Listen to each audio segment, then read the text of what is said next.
You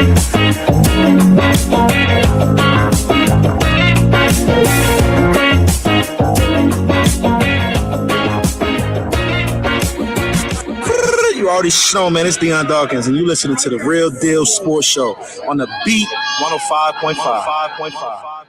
Good morning. Welcome back to Real Deal Sports Show featuring the RADMAN and crew. We ready to get it in here as we do each and every Saturday morning. And we got a lot to talk about in the world of sports today. We talk sports of all sorts, so we got a lot to get to this morning. And first, we're going to start. I told you his ass should have been ran after the 13-second game. Everybody knew it. You should have fired his ass. The guy should have been gone.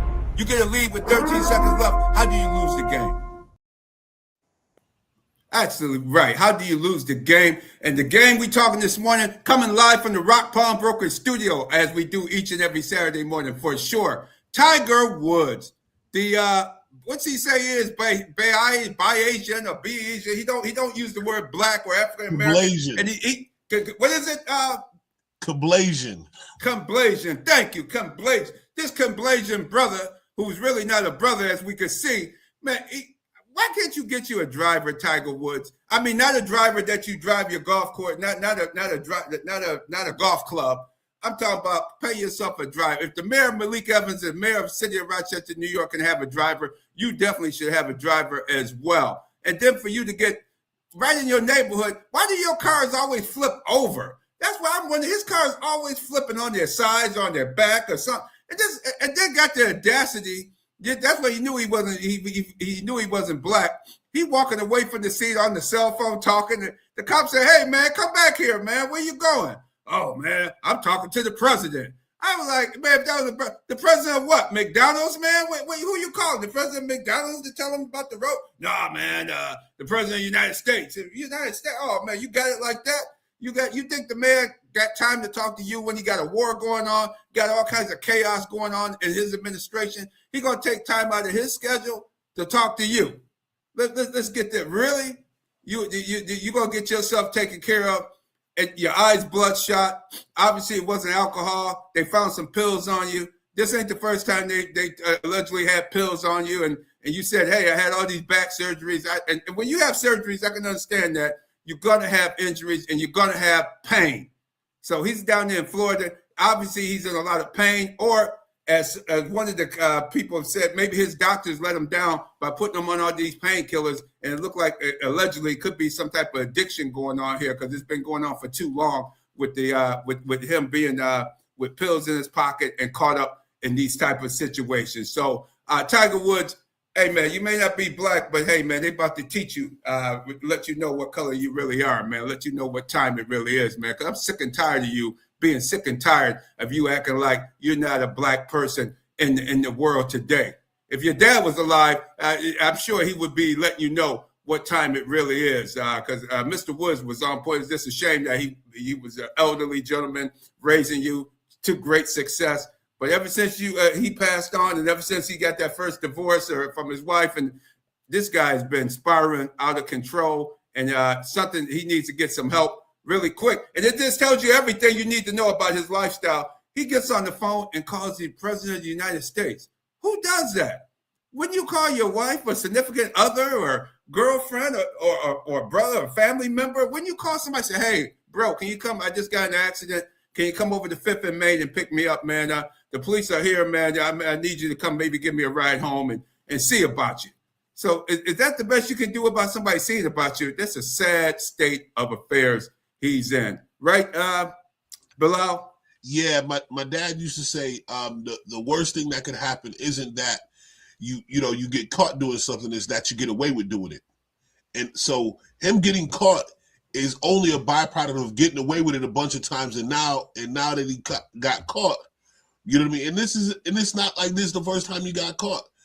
When you get caught like this, you've done it a bunch of times and gotten away with it, and you got so arrogant to your point about him not getting a driver. That's because he's gotten away with it. And so when the first instinct is to call the president, you know this is about to hit the fan and this is about to get ugly. So you trying to get far enough ahead of it with somebody who you feel like got enough power and control to spin the narrative. But man, listen, I don't care what it was. If I was facing the death penalty, I wouldn't call that man. That's just how I feel about our current administration and how what he showed about. I mean, what do you feel about people that look like us? I mean, even he signed an executive order just this week to stop athletes, to limit athletes from being able to go into the portal only one time. You can transfer one time now, is what this executive order is saying, without then having to sit out a year, because that was the old school rule. I know it's going to face some challenges and with implementation, but the fact that he was signing it just tells you, if I was facing the death penalty, I wouldn't call him.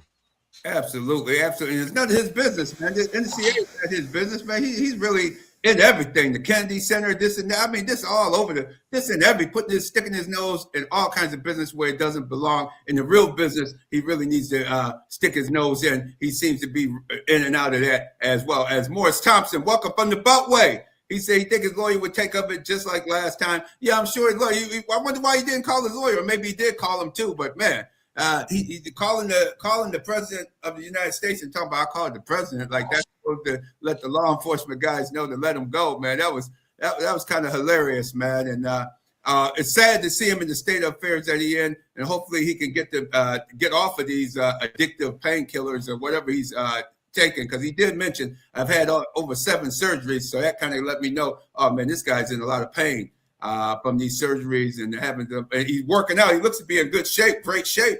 But hey, man, he got to get it together and get himself right. Bilal, and we're going to go to our first guest of the day. We're sponsored by Challenger Community News, Western New York's largest weekly African-American newspaper. Pick it up each week in the community. This week, Larry Bedgood received the honor of being the referee. He was the Central Western girls official of the year. Larry Bedgood, congratulations. That article is in this week's Challenger Community News, as well as the health and fitness, what greens we should be eating, type of healthy foods and things like that Healthy Matters section. Check it out in Challenger Community News on a weekly basis. And let's go to our first guest of the day, the pastor, Dr. Reverend Daryl Scott of Memorial AME Zion Church. Welcome to Real Deal Sports Show. How are you doing this morning? I am fantastic, gentlemen. Good morning to you. Good morning to you. Thank you for having me on the show. Good morning, sir. Yes, and first, we know you're a big Duke Blue Devil fan, and we're gonna get to Duke Blue Devil. Let's get to it right away. What happened to your Blue Devils? What happened there? Why did they freeze up at the end of that game last weekend? Listen. John Shire is receiving a lot of flack, and there is no excuse. There is no excuse. But I would that everybody just realize how difficult it is to maintain a lead. Basketball is about a game of runs. And the moment that a team gets a spark, they have nothing to lose. I mean, their season is on the line. They have nothing to lose. And I seen it coming. From a mile away. Now, the last play, no excuse. You got 10 seconds left. Even if you get a 10-second violation, the game is over. So they do not have to cross half court. They do not have to cross. But it was a complete choke job. But hey, it's the game of basketball. That's why we love it. That's why we call it madness. Absolutely. And give people your background. You played basketball in college. Let people know that you played. You're just not a novice coming on here talking basketball talk. Yes, sir. I did play Division II basketball at a school called Lees McRae College in North Carolina. I played 4 years there a long time ago.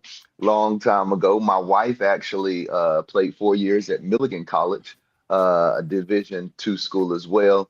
And matter of fact, as we speak, we are in Spooky Nuke, Pennsylvania, because my 2 boys are playing in the maid circuit for Easter tournament. So I'm going to sprint back to Rochester tonight. So ball is life in our family.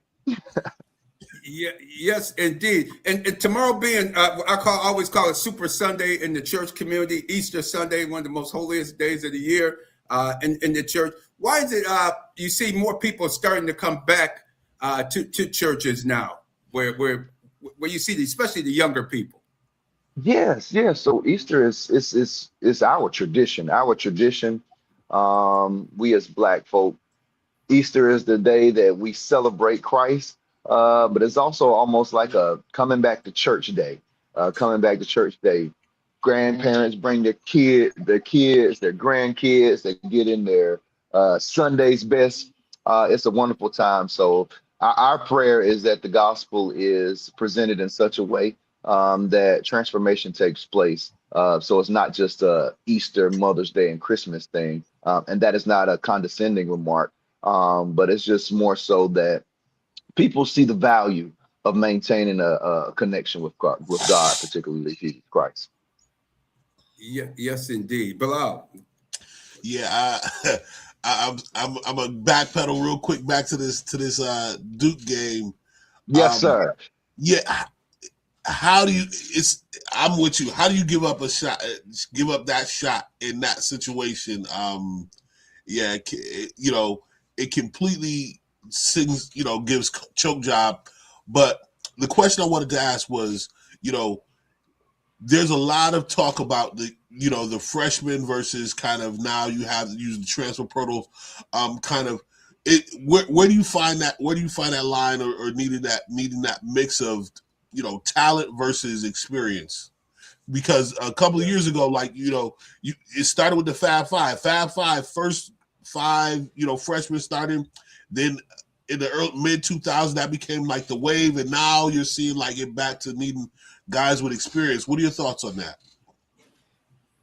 The reality is, yes, experience is going to win. Experience is going to win. Talent no longer. The John Calipari, Coach K with the 2015, those teams, unless they are just exceptional, they're not going to win. Duke had two players last year that are either going to be or runner-up rookie player of the year. So the two best rookies in the NBA now played on Duke's team last year, and they did not win at all. So you got to have experience. I think my challenge is we're doing a disservice to the younger kids. I believe in the transfer portal. If coaches can leave and go whenever they want, and if coaches can get rid of players whenever they feel like it, I believe in some type of player empowerment. But I think I think COVID didn't do us any favors because now we don't have a age cap. I think that unless you have a medical red shirt, you should not be allowed to play beyond the age of 24 years old.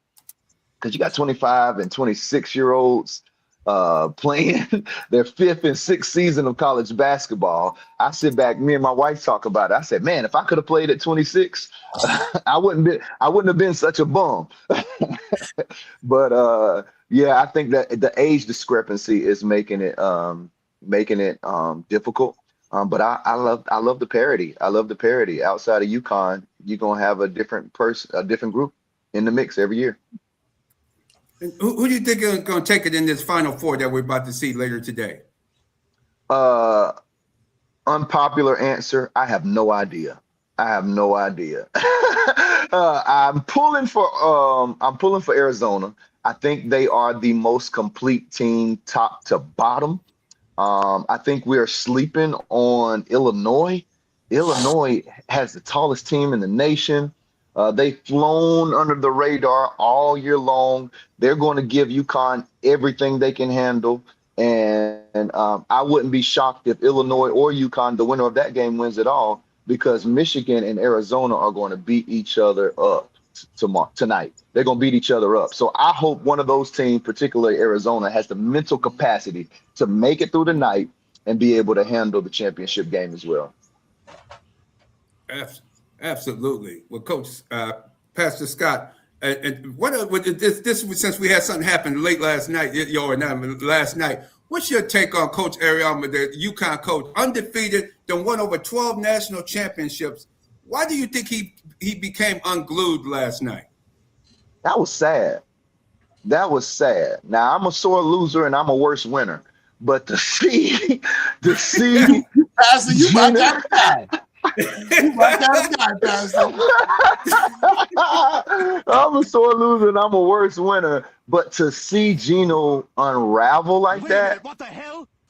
that was bad. You were not mad about the handshake.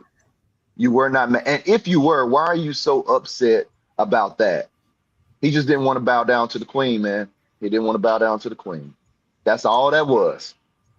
And to your point about the handshake, Pastor, there's pictures like within minutes of that being kind of what was said.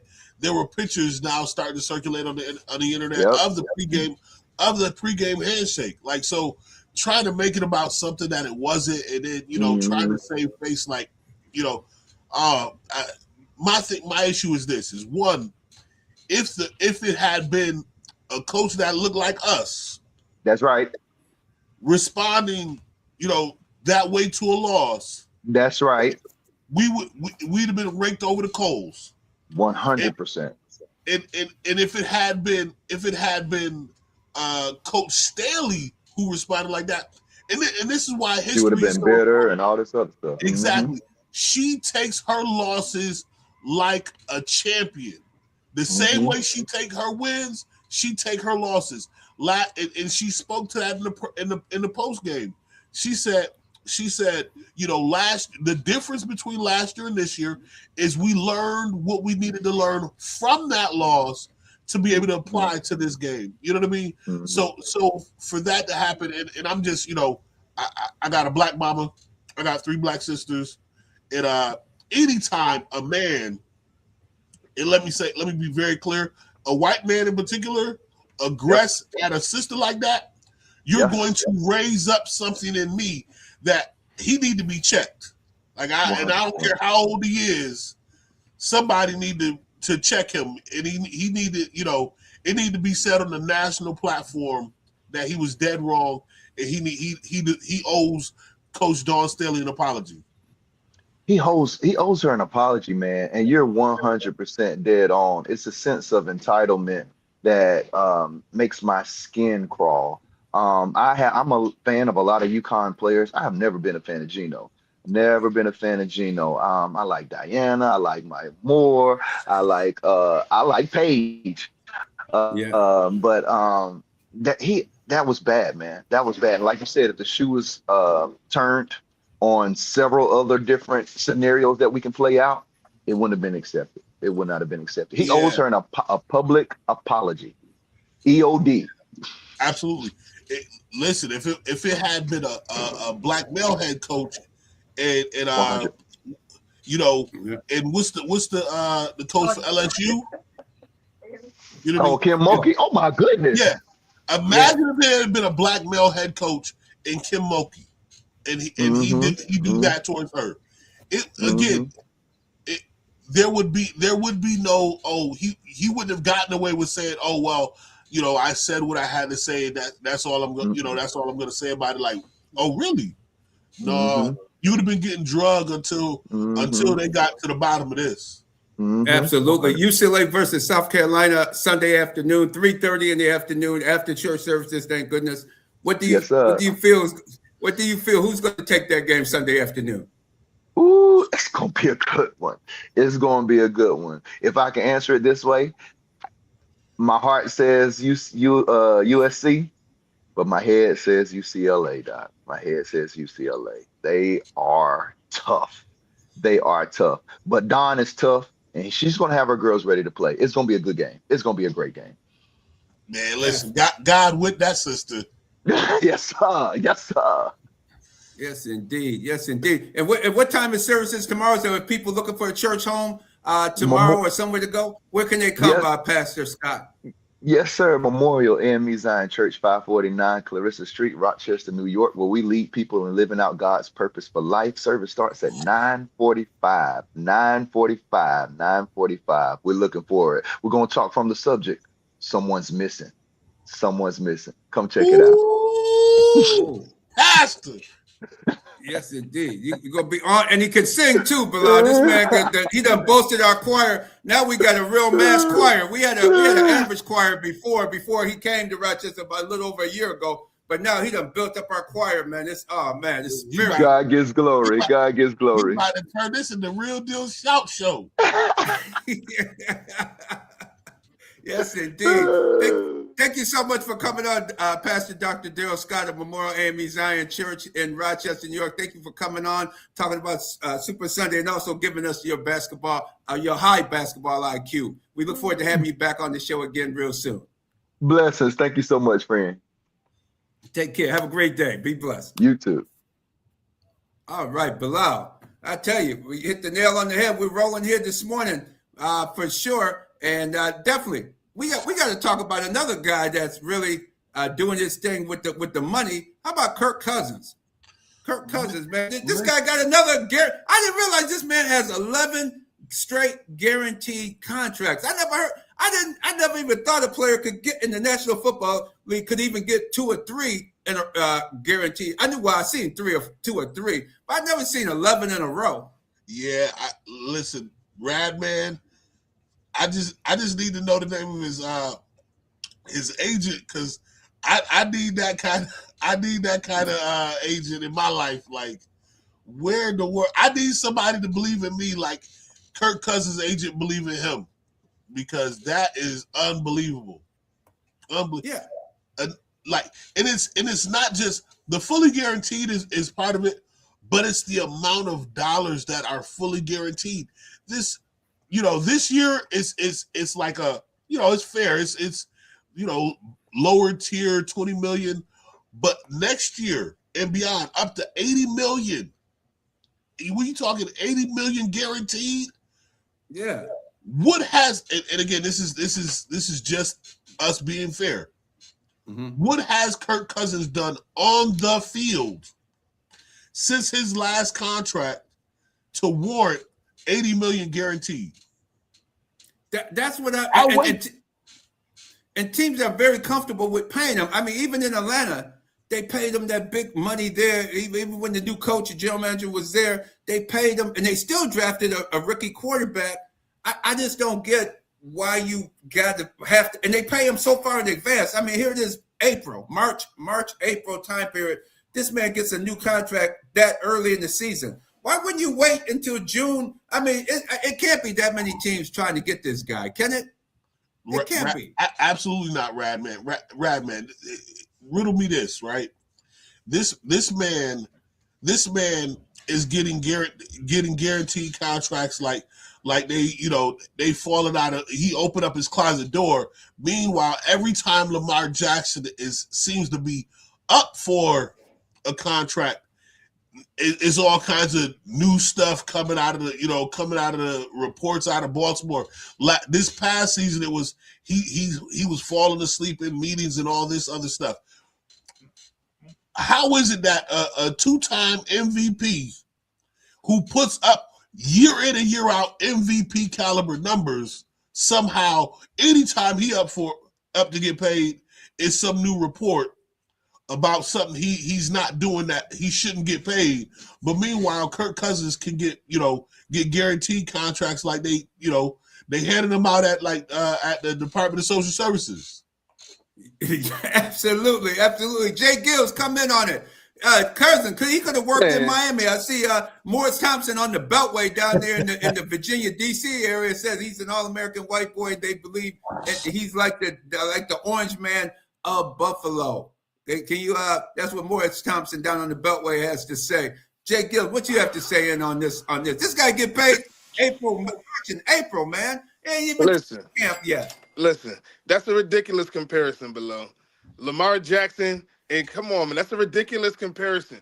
Nope, you have to understand how Kirk Cousins is getting this money. It's a very unconventional route. Ain't nobody about to just sign a franchise tag year after year after year. That's how he chose to do it. So these extended contracts ain't like he getting paid all of this money. He had a couple contracts that was like that, but mostly all of his money, guaranteed money, came off of the franchise tag.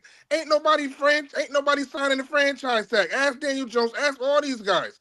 So when you're talking about him and Lamar, you're talking about a 5-year guaranteed contracts that everybody has struggled getting that money as a quarterback. You know what I'm saying? Everybody, when you talking about those franchise guys, Josh Allen and Patrick Mahomes, all that money took, all those deals took time to pay. Kirk Cousins, we can't be mad at Kirk Cousins because the team was just trying to give him 1-year deals.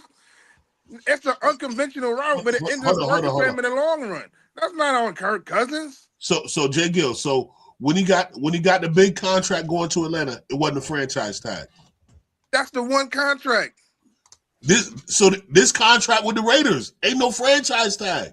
But the contract with the Raiders, the details. If you look at the details, they said something about he's only getting $20 million guaranteed this year. That was this year. That's why I talked about the back end, $80 million. That $80 million can be voided though. That's not like he's going to be getting. It's something with Atlanta's still paying for some of that money. If you look at the contract all the way, it's like it's you look at the 5-year 172, but when you look at it, a lot of that money's already been paid. And this guy's the richest quarterback, not quarterback, but one of the richest players to ever play in the National Football League. I mean, the money he's just from Washington with the they franchised him 2 years in a row with the franchise tag. He got paid big money there in Washington, and the guy he's an average quarterback for national football. He's a good quarterback. Obviously, he's a good quarterback to make the National Football League, but average because when he gets to the second half of the season, his arm gets tired. He starts throwing interceptions. It's the same story with him year in and year out. He's never been lucky enough to be able to do like Sam Darnold, play with a strong defensive team and limit his turnovers in the playoffs to get himself in the playoffs. And heck, I don't even think he's been in the playoffs maybe once or twice in all the years that he's been in the National Football League. So it's amazing how he can command this type of money with the type of quarterback that you see out here. You mean to tell me nobody quarterback from the USFL that's playing now, that league is going on? There's no Total quarterback guaranteed. from that league? What's that? Total guaranteed on this contract, $11.3 million. This is not guaranteed money. Okay. You don't have to pay him after this. After this year, $20 million. After this $20 million, it's non-guaranteed. That's not what the report was saying yesterday, but I defer to you. I'm looking at it right now, man. Okay. I hope so, because again, conventional or unconventional, the brothers somehow always find a way to get paid. What I'm more curious about is what the implication now is for what the Raiders are going to do with that number 1 pick. What does that mean for this number 1 pick that the Raiders have? Well, I think you think they changed? You don't think they're picking the quarterback? they still gonna pick a quarterback. They still gonna. I mean, would you? I guess so. Okay. He's a $20 million backup, which is cheap these days. Yeah. Well, yeah. I just don't. I don't know if I'm Mendoza, is this? If I'm Mendoza, is this the environment I even want to go into? Well, I think he has a choice. I think he's going to go there, and he probably won't play during the first. He might play during the first season. Injury happened or something, or Kirk Cousins in the second half of the season usually stinks it up a lot in the second half of the seasons. So he may definitely get a chance. I think they feel like they need a veteran quarterback to teach him the ropes, to show him what it's like in the NFL practices and getting ready. And that's what a lot of these young quarterbacks are not ready. They just don't prepare properly for the games. And I think you need to see how you prepare properly, especially like Michael Penix. Michael Penix was thrown in there. He was thrown in there in the fire just right away. I thought that was not the right thing to do down in Atlanta. But he tried to do his best and do what he could do. And that just shows you where you just throw a quarterback in there and hope for the best. I think it's a good move for the Raiders to bring him in. But gosh, man, this guy just keeps finding work, man. This guy knows how bridge quarterback at the best is what he is, especially with a guaranteed of only $11.3 million on the season. It's a non-voided contract after this. They'll rework that out and get him for a much lower cap number. But you definitely have to get Mendoza. I think Kirk Cousins is the perfect bridge quarterback if you don't want Mendoza to start. You know what I mean? The Raiders, they're not looking to be juggernauts this season. They still got a lot of holes to fix. So while you still short of that offensive line, line. Still learning that run game with Genty. I think having a guy like Kirk Cousins is going to prove better in the long run to help the overall development of Mendoza. Or create enough controversy in the situation, because they're going to be calling for Mendoza to start because he's the number one guy. He's the number one pick. So they're going to be calls for him to play the moment the Raiders aren't, performing at a high level, or the moment they're playing like the Raiders, there's going to be calls for Mendoza to start, and then he's going to get in there, and if he's looking like a rookie, there's going to be people who are like, well, why not play Cousins? You know what I mean? At least you'll be somewhat competitive. Exactly, he could be somewhat competitive. That we'll see how that transpires as we continue with the preseason, with the off-season workouts, the OTAs, the draft coming up in about 3 weeks. 3 weeks, so we'll see when that draft hits coming up. And before we move to our next segment, Jamaican Soul Restaurant, 211 Genesee Street, featuring Soul Food Sundays, open noon to 9 p.m. on Sundays and 11 a.m. to 9 p.m. on Tuesdays. Get ready for that excellent Jamaican soul food. And Soul Food Sunday, Easter Sunday, if you're not have a meal, you're not cooking, hey, Jamaican Soul is the place to go. Get you some serious soul food. I'm telling you, man, it's serious over there. Mac and cheese, collard greens, yams, all the sides, the cabbage. Oh, my gosh, man, Sam and his crew, they throw it down at 211 Genesee Street, Jamaican Soul Restaurant. Check them out. Or if you also, another option, Bilal, you know where we like to go out in Henrietta, right? Where yes, do we like sir. to go? We like to go to Talia of India's, the award-winning, voted the best buffet in Monroe County. Experience the award-winning authentic Indian food in a warm, inviting atmosphere. Talia of India. Lunch buffet is 11:30 to 2. Dinner is 4:40 to 8:30 p.m. 3259 South Winton Road in the Winjeff Plaza. Listen, everybody gonna be looking for a good meal tomorrow after church. That's right. We giving you options. We giving you options. That's right. Absolutely. Giving you some serious options. And now and before that was the Ronald McDonald House All-Star basketball game that Larry Bedgood was the official for. Him and Connie Smith were two of the officials for the girls game. And Larry Bedgood was named the Central Western Girls Basketball Official of the Year. And when he won that award, that allowed him to be one of the officials for the Ronald McDonald House annual All-Star Classic that took place back on March 27th at the Gates Charlotte High School. That was the Ronald McDonald House All-Star basketball game. Congratulations to Larry Bedgood and all the referees. Adrian Tyndale was the official of the year for the boys basketball, Board 60. So Adrian Tyndale, all the officials and all the people that put on that great classic, congratulations on another well-done event. Had a good time out there last weekend. And now we go to Houston, Texas. Here we come. Chris Gardner, Houston Round Ball Review. Welcome back to Real Deal Sports Show. We got a lot going on this weekend. Welcome back, Chris. Appreciate it, George, Radman. How y'all doing? But I will say this. I'm very glad y'all got sponsors, but y'all are wrong. Every time I pop on the show, it's after the food sponsor promotions. Y'all make a brother hungry, man. I mean, that ain't right. I mean, are they going to deliver the freeze dry food and mail it to Houston? What can I do to get some of this? I can taste some of this great food. Yes, we're working out for you. We're working. I know next time you're in the area, we definitely take you right out there as well. So yeah, well, I'll bring some next time we come to Houston, Texas, for sure. Excellent. For sure. Thank you, George. Appreciate that.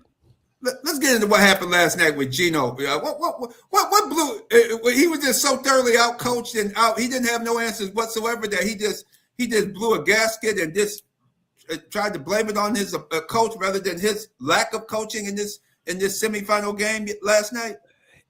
Gino gave more fire to those who don't like him, his personality.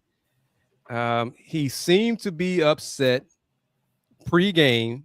I mean, and it is traditional that the opposing coaches shake hands before the game. Okay.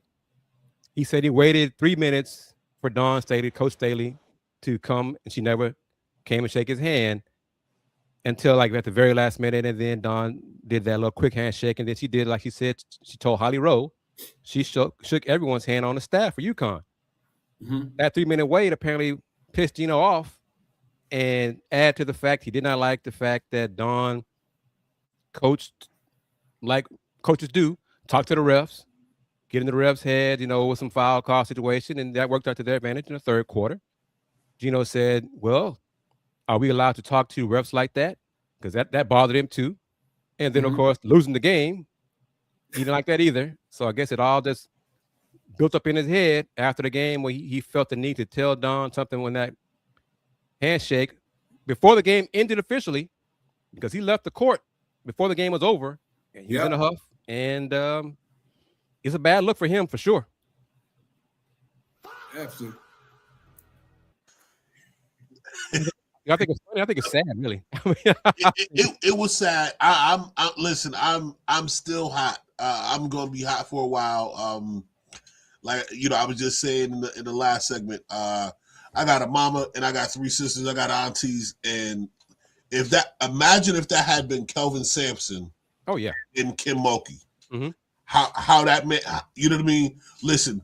There was a crucifixion that we talked about last night in church, and there'd be another one. There would have been another one if it was the reverse. And that's part of my issue with it is I don't, all that other stuff, all that not, the complaining to the refs, man. You a coach. You have the same opportunity to have whatever dialogue or conversation you're gonna have with a ref about the calls you're not happy with and whatnot. Like, that's part of the job. Like, right. If you stood on any sideline, you have pointed out things to referees that you didn't feel like they were calling, that they were missing. You know what I mean, during the game. Like, if you stood on any sideline, you've done that. And if you haven't, shame on you as a coach. Agreed. Like, so like that stuff is so superficial. And then, she came and shook my hand at the last possible minute and all that. Like, did she do it or not? You know what I mean? If the expectation or the history is that, if the tradition is that we shake hands and we shake hands, that's just what it is. I don't get all the superficial stuff he trying to talk, and you know what I mean, to make it a stink about, It seemed desperate.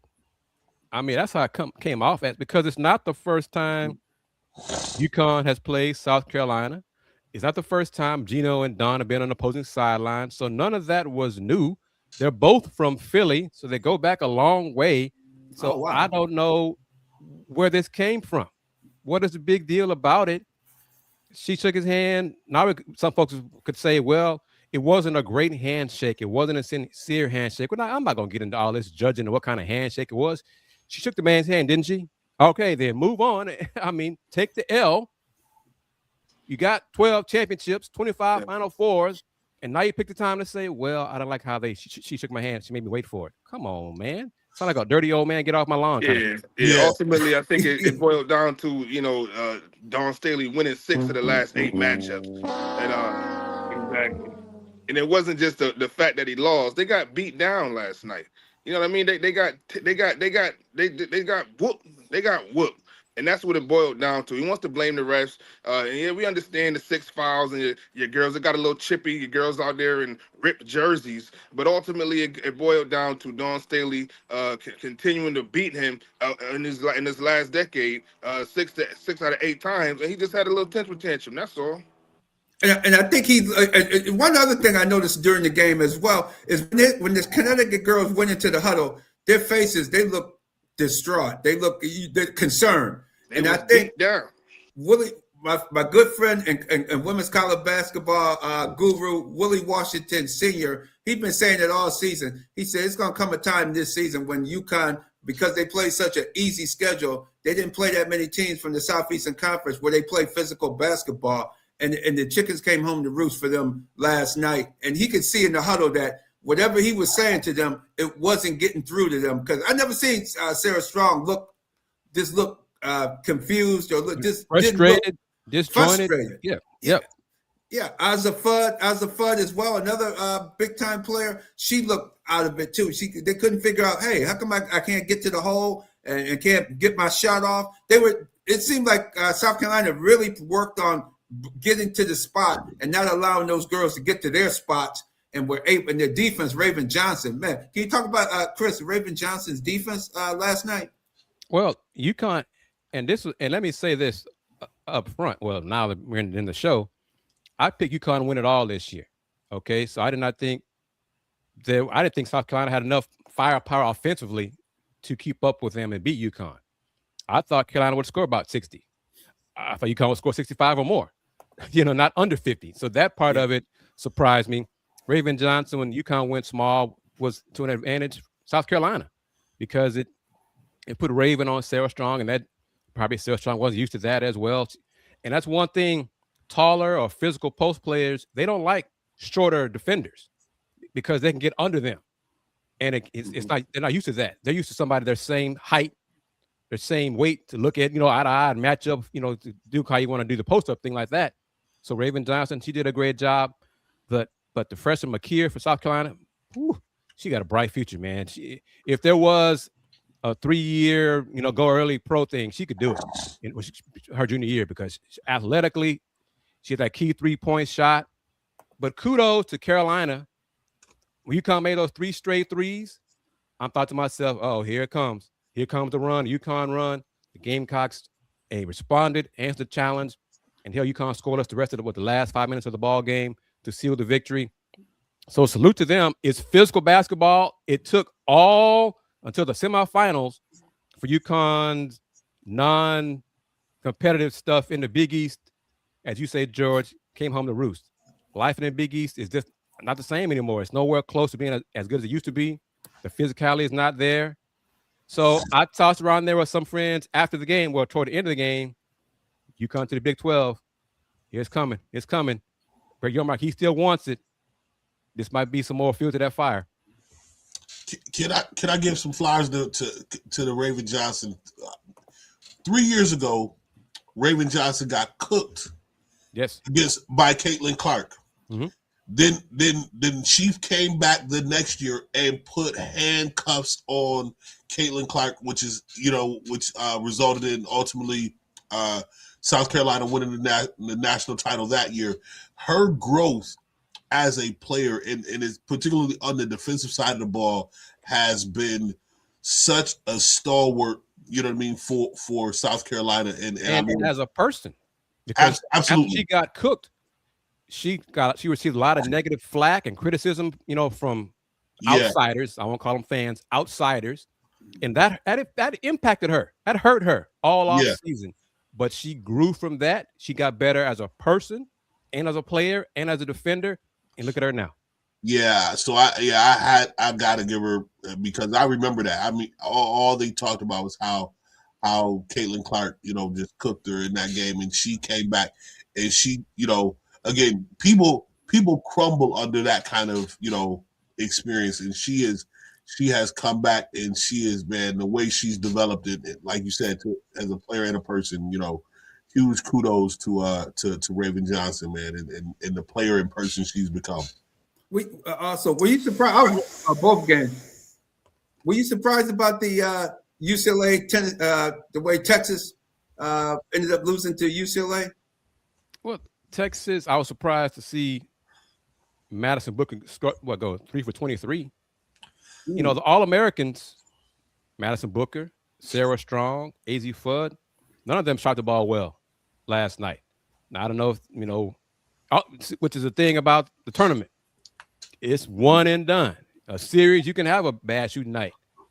But those 3 players, the worst time for their teams to go cold and have probably the worst shooting performances all season, and it cost them their team. The Madison Booker, her whole struggles were summarized the last minute. Last few seconds. Tried to drive to the hoop.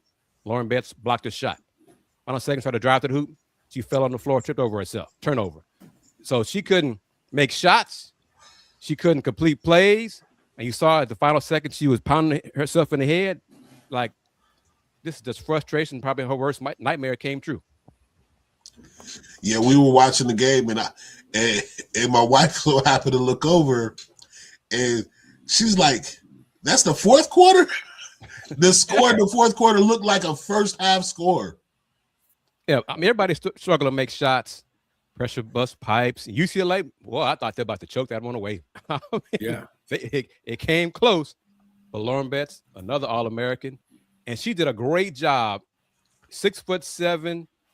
She did a great job keeping Booker in front of her. They tried to get her in screening roles, and she just, Master Booker settled probably too much for my liking for outside shots rather than try to get by Lauren Betts. Or maybe she couldn't get by Lauren Betts. Maybe that's what she realized she couldn't do it because of Lauren Betts' lateral quickness and those long arms. And so WNBA draft is on the 13th. Lauren Betts showed another reason why she should be a top pick in the draft, if not the top pick, because not too many 6'7" players on women's side can move their feet like that. Yeah, because that one where she blocked the shot and threw the girl to the floor, the ball and the ball and the girl both hit the floor like that. I was like, oh man! Even the announcer was like, oh my man, that was a hell of a play she made. He ain't lying. Hell of a play she and made. Salute to her coming out, writing about it and publicizing her struggles with mental health and having to be hospitalized and letting everybody know it's okay to ask for help. So kudos to her as well. Exactly. Should be a good game tomorrow afternoon. Get quickly over But to we still talking on women. I just got to know, because I love me some Audie Crooks. What's your thoughts on her hitting the transfer portal, and where do you see her going? Another impact player for next year. Me and some of my colleagues, we kind of hinted at this a few days ago, actually, that Iowa State was in trouble and going to lose a lot of their players in the portal and was waiting for what Audie Crooks would decide to do. And she, obviously, the All-American on the team, decided to enter the portal. Some of her teammates already have the, do not contact, apparently in the portal, which means they've already been contacted by someone else to go somewhere else. I'm kind of curious to see where Audie ends up because of her skill set, her size, and really her lack of mobility defensively. What's the best fit for her? But I'm sure Audie and her people have already discussed this and figured it out and probably already been contacted by certain programs who are going to pay her what she's worth and who are the best fit for her. So we'll see in a matter of days, because the portal officially opens up for the women on the 6th, on Monday. Oh wow, that's right after the game. Wow, that's Did you see her in South women Carolina? the day after, and the men day after their championship, and the men be Tuesday, day after their championship. What was that, J-GILLZ? I said, could you see her in South Carolina? I don't think she goes, but it would be great to see her matched up with a great coach like Dawn Staley. That's footwork wise, she got to get better shape for me. I mean, I love her offensive game, her dominance. That ain't that typical big woman they go for. Yeah, for sure. No, absolutely. And how do we see it on the men's side? Arizona, Michigan. Oh, that should be a great. I hope it lives up to the hype, because that should be a great matchup. I don't like Coach Hurley, so go Illinois.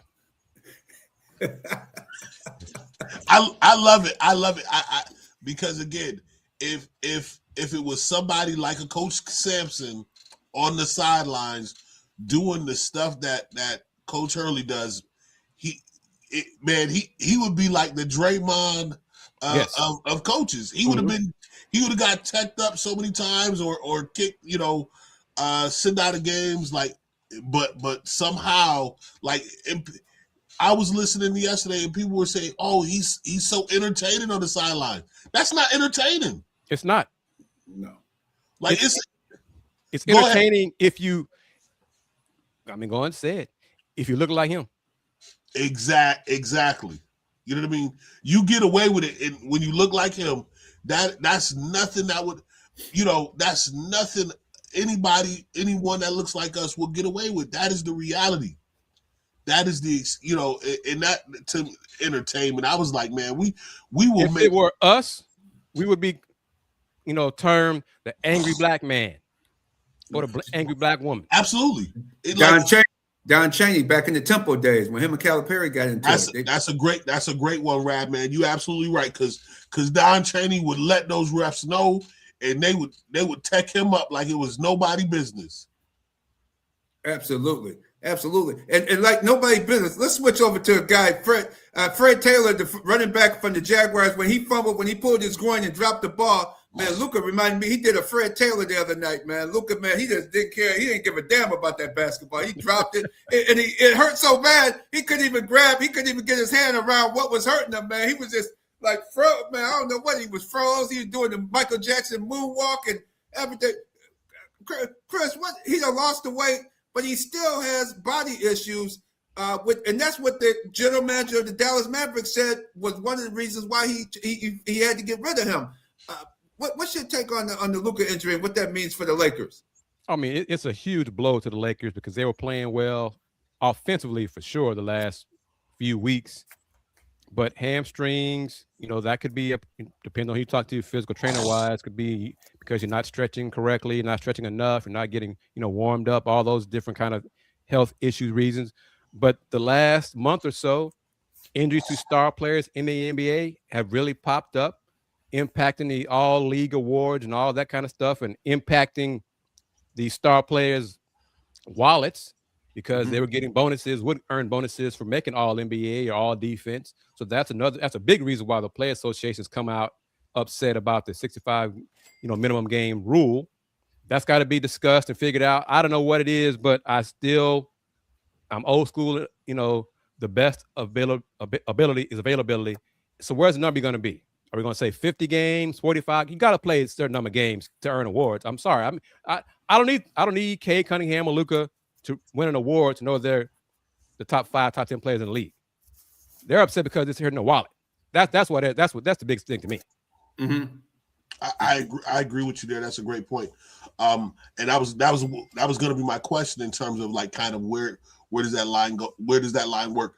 I just feel like you can't now use it as a contract negotiable. You know what I mean? Because if the rule is going to be 65 games in order to be eligible for those awards, you can't now use those postseason awards to if you hit this if you get all defensive team, now that's an extra $100,000 or whatever towards the contract.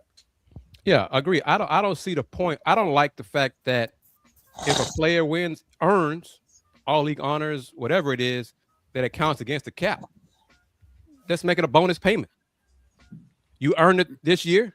We're going to give you whatever it is in the contract clause. If it's 100,000, a million, 10 million, here you go, and a bonus on your next check.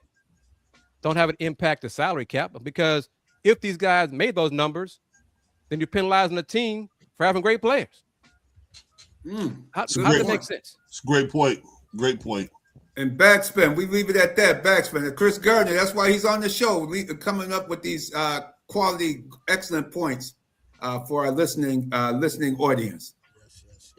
Yes. My brothers, great show. Another great show. And have yourselves a great Easter, man. I mean, it is Easter weekend. The day the Lord was, laid to rest and all of that. So we want to acknowledge Easter Sunday tomorrow, and absolutely, you know what I'm saying. And y'all brothers, man, y'all bring the fire when it come to these sports, man. You know what I'm saying? Like, I'll be listening and y'all be making me laugh on one hand, and then on another, y'all. I feel like I'm on First Take sometimes. But these are our takes. No doubt. Yes, sir. No doubt. Great job once again, fellas. Great job, man. Absolutely. And one other backsman, Jeff Anderson, is doing one of the games today. One of the Rochester's own Jeff Anderson, one of the referees, one of the officials for this afternoon's Final Four games. Nice. Rock City doing big things when it comes to collegiate basketball as well as the NBA, man. So we got a lot of talent here in the town, man. Yeah, Jaden Bradley. And great food. And great food. That's right. Player of the year, Jaden Bradley of the Big 12. Yes, sir. You get to see him at Arizona as well, another Rochester area. Yep. So, hey, I love it. I love the talent that we have. I love the talent we produce. And I love us, getting recognized on the big stages, man. That's, Rochester is well overdue. Absolutely. Like and subscribe to the show on YouTube. We'll see you next week. And we ain't got Pastor still on the show, but I got 3 words. He got up. He got up. Y'all keep it where you need it, man. The Real Deal Sports Show every Saturday morning, 8 a.m. right here on the Beat 105.5. Followed by yours truly, the voice of hip hop, your man BacSpin with the Back in Time Mix Show. It's all on the way right here on the Beat. Keep it locked.